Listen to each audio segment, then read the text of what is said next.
ओम शांति। आज 31/5/2021 की मुरली है।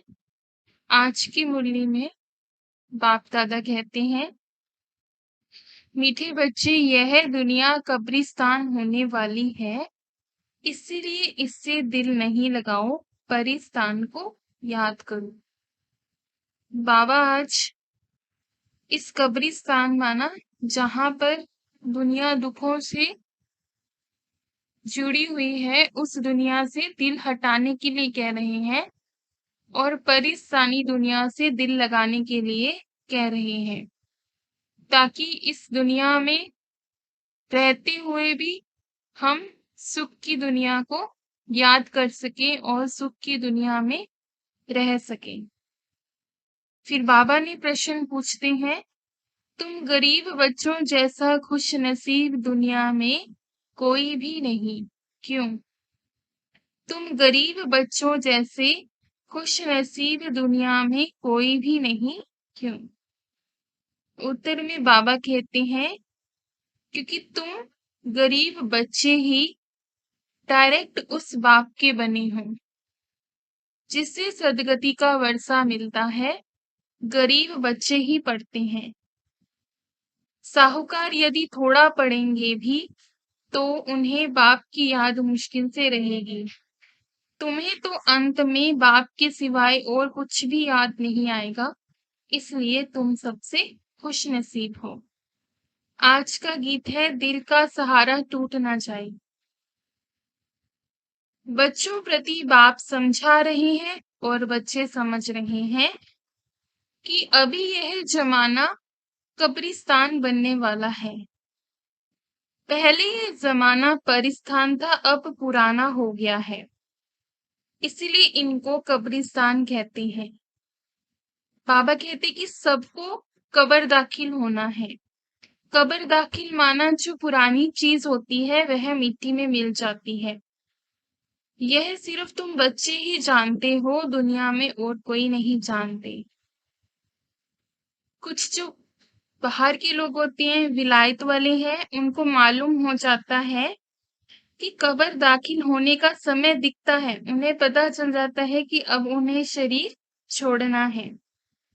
तुम बच्चे भी जानते हो कि परिस्तान स्थापन करने वाला हमारा बाबा फिर से आया हुआ है। बच्चे यह भी समझते हैं कि अगर इस कब्रिस्तान से दिल लगाई तो घाटा पड़ जाएगा। अभी बेहद के बाप से हमें बेहद का सुख का वर्षा मिल रहा है, वो भी पहले कल्प की तरह। तुम बच्चों की बुद्धि में हर कदम रहना चाहिए, तो यही है मन मना भव। बाप की याद में रहने से ही परिस्तानी बनेंगे। भारत परिस्थान था और खंड परिस्थान नहीं बनते। माना जो और दुनिया में है, अमेरिका, एश अमेरिका, यूरोप, वो परिस्थान नहीं बनते। यह माया का रावण का पॉम्प है, जो कि थोड़ा समय ही चलने वाला है। यह जो झूठी शो है, झूठी माया, झूठी काया है, ये सब पीछे छूटने वाला है। इनको देख के सभी समझते हैं कि स्वर्ग तो अभी है, पहले नरक था। बड़े बड़े मकान बनाते हैं। ये 100 वर्ष का शो है। हम देखते भी हैं कि 100 वर्ष के अंदर अंदर कैसे टेलीफोन, बिजली, एरोप्लेन आदि सब बनना शुरू हो जाते हैं। कितना शो है, इसीलिए वो इसे स्वर्ग समझते हैं। दिल्ली पुरानी क्या थी, अभी दिल्ली नई दिल्ली कैसे अच्छी बनी है। नाम ही रखा है नया दिल्ली, कि बापूजी भी चाहते थे कि दुनिया राम राज्य हो, परिस्तान हो। यह तो टेम्परेरी पॉम्प है। इतने बड़े बड़े मकान, फाउंटेन आदि बनाते हैं। इनको आर्टिफिशियल स्वर्ग कहा जाता है, वो भी थोड़े समय के लिए। तुम जानते हो इनका कोई नाम स्वर्ग नहीं है, इनका नाम तो नरक है। नरक का भी एक शो है, ये है अल्पकाल का शो। यह अभी गया की गया। अभी बाबा हमें समझाने के लिए आए हैं। वो कहते हैं कि एक तो शांति धाम को करो याद, क्योंकि सभी आज मनुष्य शांति को ढूंढ रहे हैं कि शांति कहाँ से मिलेगी। अब ये सवाल तो सारी दुनिया का है कि दुनिया में शांति कैसे हो, क्योंकि मनुष्यों को यह पता नहीं कि हम वास्तव में शांति धाम के रहने वाले हैं। हम आत्माएं शांति धाम में शांत रहती हैं, फिर यहाँ आती हैं पाठ बजाने के लिए। सो भी तुम बच्चों को मालूम है, अभी तुम पुरुषार्थ कर रहे हो सुख धाम जाने के लिए वाया शांति धाम। हर एक की बुद्धि में है हम आत्माएं अभी जाएंगी अपने घर शांति धाम। यहाँ तो शांति की बात हो ही नहीं सकती, यह है ही दुख धाम। सतयुग पावन दुनिया, कलयुग है पतित दुनिया। इन बातों को समझ अभी तुम बच्चों को आई है। दुनिया वाले तो कुछ भी नहीं जानते हैं। तुम्हारी बुद्धि में आया है बेहद का बाप हमको सृष्टि चक्र के आदि मध्य अंत का राज समझाते हैं।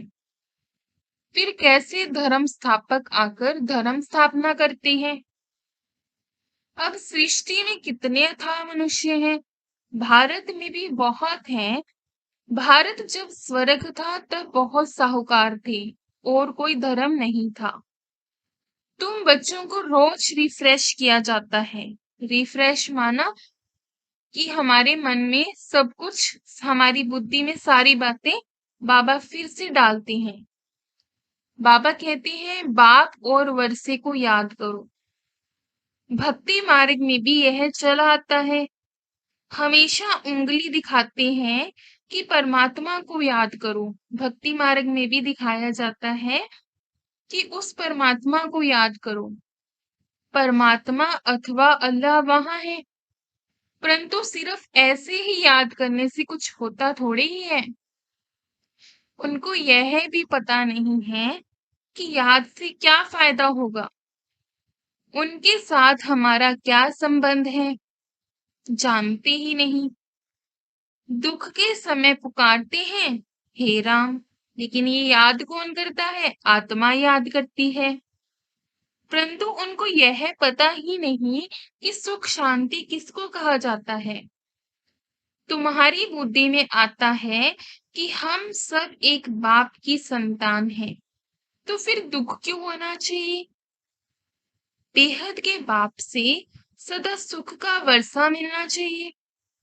यह भी चित्र में क्लियर है, भगवान है ही स्वर्ग की स्थापना करने वाला, हेवनली गॉड फादर। वह आते भी भारत में हैं, परंतु यह कोई समझते नहीं कि देवी देवता धर्म की स्थापना जरूर संगम पर होगी, सतयुग में कैसी होगी। यह बातें दूसरे धर्म वाले जानते ही नहीं है। यह तो बाप नॉलेजफुल ज्ञान का सागर आके समझाते हैं कि जो आदि सनातन देवी देवता धर्म कैसे स्थापन हुआ। सतयुग की आयु लाखों वर्ष कहने से बहुत दूर कर देते हैं। तुम बच्चों को चित्रों पर ही समझाना है कि भारत में इन लक्ष्मी नारायण का राज्य था। इन्होंने कैसे कब यह राज्य पाया यह नहीं जानते, सिर्फ कहते हैं कि यह सतयुग के मालिक थे। उनके आगे जाकर भीख मांगते हैं तो अल्प काल के लिए कुछ ना कुछ मिल जाता है। कोई दान पुण्य करते हैं, उनको भी अल्प काल के लिए फल मिल जाता है। गरीब पंचायत के मुखी को भी इतनी खुशी रहती है जितनी साहूकार मुखी को। गरीब भी अपने को सुखी समझते हैं। बॉम्बे में देखो गरीब लोग कैसे कैसे स्थानों पर रहते हैं। तुम बच्चे अभी समझते हो कि भल करोड़पति हैं, परंतु कितने दुखी हैं। तुम कहेंगे कि हमारा जैसा खुशनसीब और कोई है ही नहीं। हम डायरेक्ट बाप के बने हैं, जिससे सदगति का वर्षा मिलता है। बड़े बड़े आदमी कभी भी ऊंच पद पा ना सके। जो गरीब है वह साहूकार बन जाते हैं। पढ़ते तुम हो, वह तो अनपढ़ है। करके थोड़ा पढ़ेंगे भी तो बाप की याद में रह नहीं सकते। अंत में तुमको सिवाय बाप के और कुछ भी याद नहीं रहना है। जानते हो यह सब कब्रिस्तान होना है। बुद्धि में रहना चाहिए, यह जो हम धंधा आदि करते हैं थोड़े समय के लिए है।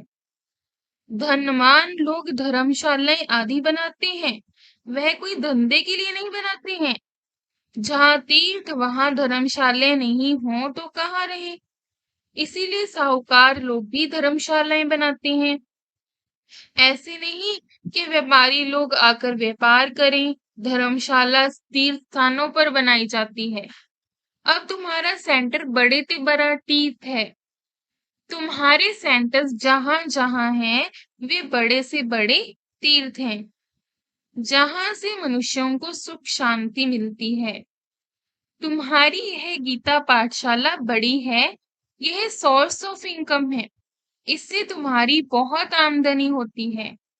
तुम बच्चों के लिए भी यह धर्मशाला है, बड़े से बड़ा तीर्थ है।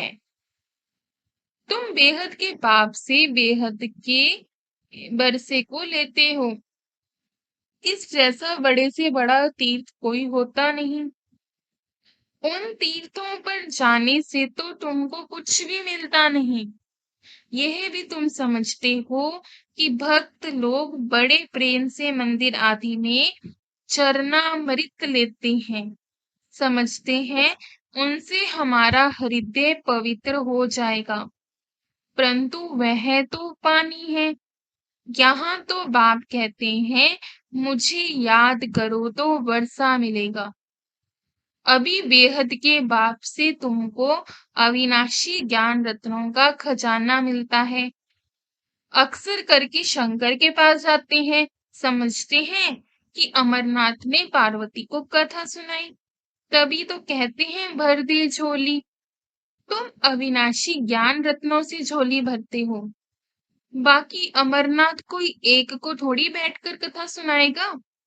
जरूर बहुत होंगे, वह भी मृत्यु लोक में होंगे। सूक्ष्म वतन में तो कथा सुनाने की दरकार ही नहीं है। अनेक तीर्थ बनाए हैं, साधु संत महात्मा आदि ढेर जाते हैं। अमरनाथ पर लाखों आदमी जाते हैं। कुंभ के मेले पर गंगा स्नान करने सभी जाते हैं। समझते हैं कि हम पावन बनेंगे। वास्तव में यह कुंभ का मेला है।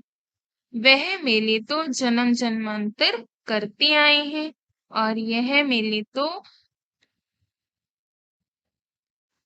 बाप कहते हैं अभी हमें तो वापिस घर कोई भी नहीं लेके जा सकता, क्योंकि जब तक आत्मा पवित्र बने तभी तो जा सके। परंतु अपवित्र होने के कारण सबके पंख टूटे हुए हैं। आत्मा को पंख मिले हैं। योग में रहने से आत्मा सबसे तीखी उड़ती है। कोई का हिसाब किताब लंदन में अमेरिका में होगा तो झट उड़ेंगे, वहां सेकंड में पहुंच जाते हैं। लेकिन मुक्ति धाम में तो जब कर्मातीत हो तभी जा सके। तब तक यहाँ ही जन्म मरण में आते हैं। जैसे ड्रामा टिक टिक हो चलता है, आत्मा भी ऐसे है, टिकी हुई यह गई।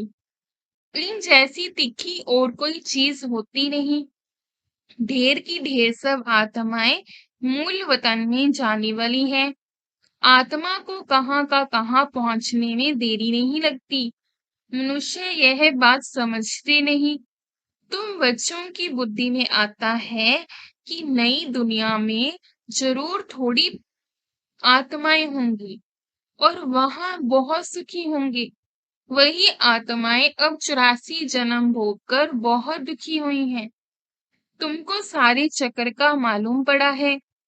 तुम्हारी बुद्धि चलती है और कोई मनुष्य मात्र की बुद्धि नहीं चलती। प्रजापिता ब्रह्मा भी गाया हुआ है। कल पहले भी तुम ऐसे ही ब्रह्मा कुमार कुमारी बने थे। तुम जानते हो हम प्रजापिता ब्रह्मा के बच्चे हैं। हमारे द्वारा बाबा स्वर्ग की स्थापना करा रहे हैं। जब नंबरवार पुरुषार्थ अनुसार लायक बन जाएंगे तो फिर पुरानी दुनिया का विनाश होगा। त्रिमूर्ति भी यहाँ ही गाया हुआ है। त्रिमूर्ति का चित्र भी रखते हैं, उसमें शिव को दिखाते ही नहीं। कहा भी जाता है ब्रह्मा द्वारा स्थापना कौन कराते हैं? शिव बाबा। विष्णु द्वारा पालना भी कराते हैं। तुम ब्राह्मण अभी लायक बन रहे हो देवता बनने के लिए।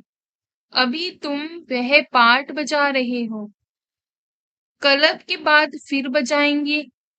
तुम पवित्र बनते हो, कहते हो बाबा का फरमान है काम रूपी शत्रु को जीतो। मामिकम याद करो, बहुत सहज है। भक्ति मार्ग में तुम बच्चों ने बहुत दुख देखे हैं। करके थोड़ा सुख है तो भी अल्पकाल के लिए।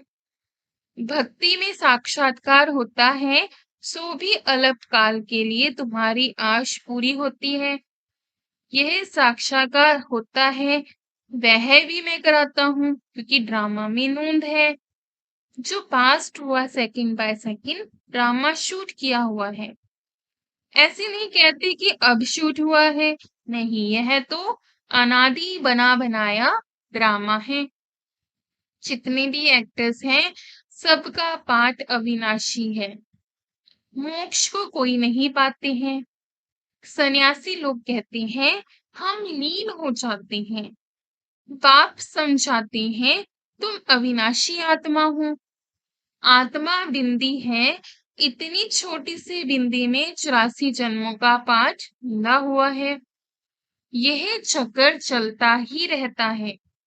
जो पहले पहले पाठ बजाने आते हैं वही 84 जन्म लेते हैं, सब तो ले ना सके।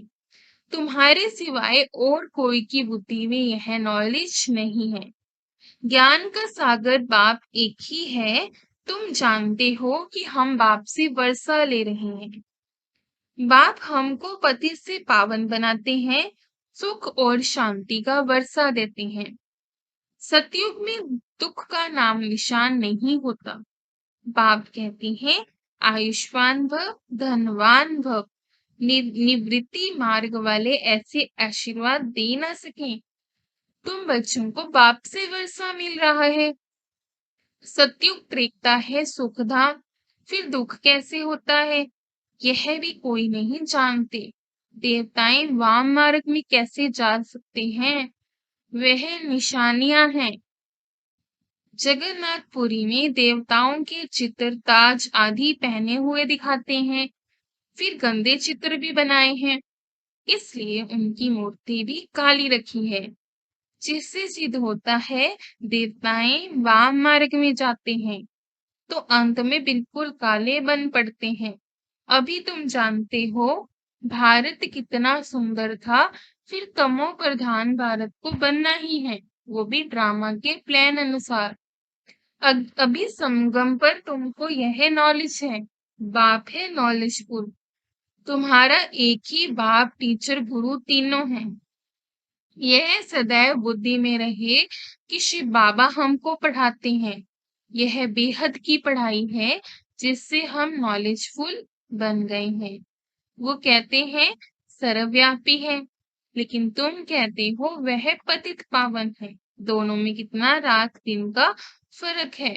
अभी तुम मास्टर नॉलेजफुल बने हो नंबरवार। जो बाप के पास है वो तुमको सिखाते हैं। तुम भी सबको यह बताते हो बाप को याद करो तो 21 जन्मों के लिए वर्षा मिलेगा। अच्छा, मीठे मीठे सिकिलदे बच्चों प्रति माता पिता बाप दादा का याद प्यार और गुड मॉर्निंग। रूहानी बाप की रूहानी बच्चों को नमस्ते। हम रूहानी बच्चों की रूहानी बाप दादा को गुड मॉर्निंग और प्यार भरी नमस्ते जी। ओम शांति। धारणा के लिए मुख्य सार है। पहला पॉइंट है, स्वयं रिफ्रेश रहकर औरों को रिफ्रेश करने के लिए बाप और वर्षे की याद में रहना है और सबको याद दिलाना है। दूसरा है, इस पुरानी दुनिया से, इस कब्रिस्तान से दिल नहीं लगानी है। शांति धाम सुख धाम को याद करना है। स्वयं को देवता बनने के लायक बनाना है। आज का वरदान है, नशे और निशाने की स्मृति से सर्व कर्म इंद्रियों को ऑर्डर परमान चलाने वाले ताज व तख्त नशीन भव। संगम युग पर बाप दादा द्वारा सभी बच्चों को ताज और तख्त प्राप्त होता है। प्योरिटी का भी ताज है तो जिम्मेवारियों का भी ताज है। अकाल तख्त भी है तो दिल तख्त नशीन भी हो। जब ऐसे डबल ताज और तख्त नशीन बनते हो तो नशा और निशाना स्वतः याद रहता है। फिर यह कर्म इंद्रियां जी हजूर करती हैं। जो ताज व तख्त छोड़ देते हैं उनका ऑर्डर कोई भी कारोबारी नहीं मानते हैं। इसमें कहने का अर्थ है कि इस समय संगम युग पर बाप दादा सभी बच्चों को जो दो चीजें दे रहे हैं, पहली है ताज और दूसरा है तख्त। पहला ताज है प्योरिटी का। प्योरिटी माना, इसमें जैसे देवताओं पर प्योरिटी का ताज दिखाया जाता है, वो ताज है। दूसरा है जिम्मेवारियों का ताज। और फिर बाबा ने तख्त के बारे में कहा, अकाल तख्त। अकाल तख्त माना जो हमारे मस्तक में भ्रिकुटी में वो तख्त है। और दिल तख्त नशीन माना बाबा के दिल में, दिल के तख्त में नशीन रहना। जब हमें ऐसी डबल ताज और तख्त नशीन बनते हैं तो नशा और निशाना स्वतः याद रहता है। फिर यह कर्म इंद्रियां भी हमारा कहना मानती हैं। जो ताज व तख्त छोड़ देते हैं उनका ऑर्डर कोई भी कारोबारी नहीं मानते। जैसे एक महल में अगर एक राजा अपने राजा के रूल्स को फॉलो नहीं करेगा तो प्रजा भी उसके रूल्स को फॉलो नहीं करेगी। ऐसे ही अगर हम अपनी आत्मा के तख्त से नीचे उतर जाएंगे तो कर्म इंद्रियां भी हमारे रूल्स को फॉलो नहीं करेंगी। आज का स्लोगन है, कमजोर संकल्प ही प्रसन्नचित के बजाय प्रसन्नचित बना देते हैं। अगर हम कमजोर संकल्प लेते हैं तो उसमें क्या होता है कि हम जो काम प्रसन्न होकर करना चाहते हैं उसमें हमारे पास बहुत सारे प्रश्न आना शुरू हो जाते हैं। ओम शांति।